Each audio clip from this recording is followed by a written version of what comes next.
Hello, I'm Hickey from interest.co.nz and welcome to a special housing report brought to you in association with the Bank of New Zealand, where today we look at figures from the Real Estate Institute of New Zealand for July.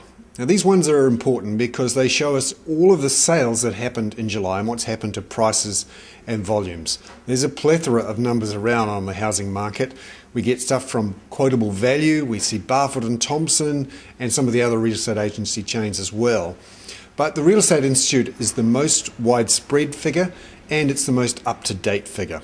And it shows that median prices fell 4.2% in July from June, and they're actually still down from July a year ago. Volumes are also down in July from June, down 5.8%.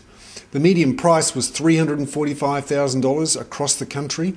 That's down from $365,000, the peak in March, and down from $360,000 in June. Now there is another measure that the Real Estate Institute produces.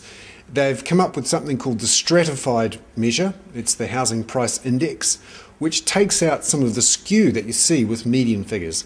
Now one of the problems here is that if a lot of houses are sold, for example, in the high price bracket, that pulls the median up and is seen as not as accurate as a pure price index. And the Reserve Bank have advised the Real Estate Institute on how to do this, and they've come up with the Stratified measure, which shows that prices fell 0.6% in July from June, and that prices using this measure are down 5.1% from the November 2007 peak. Section prices using this measure are down 18.8% from the peak. And you can see here that prices using the Stratified measure have been pretty flat really for the last couple of years after a big drop off through late 2008, early 2009. And they're down a bit in the last couple of months. What seems to be happening is that we did have a pickup in March and April. Remember, after the Reserve Bank cut the official cash rate, bit of a surprise after the earthquake in Christchurch.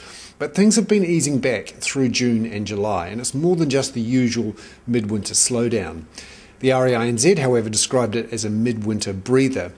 I think that after that March and April pickup, because of the OCR cut, things have quietened down a bit now. Remember, we had that talk through July and early August that the official cash rate, and therefore floating mortgage rates, would be increased to 3% from 2.5% on September the 15th.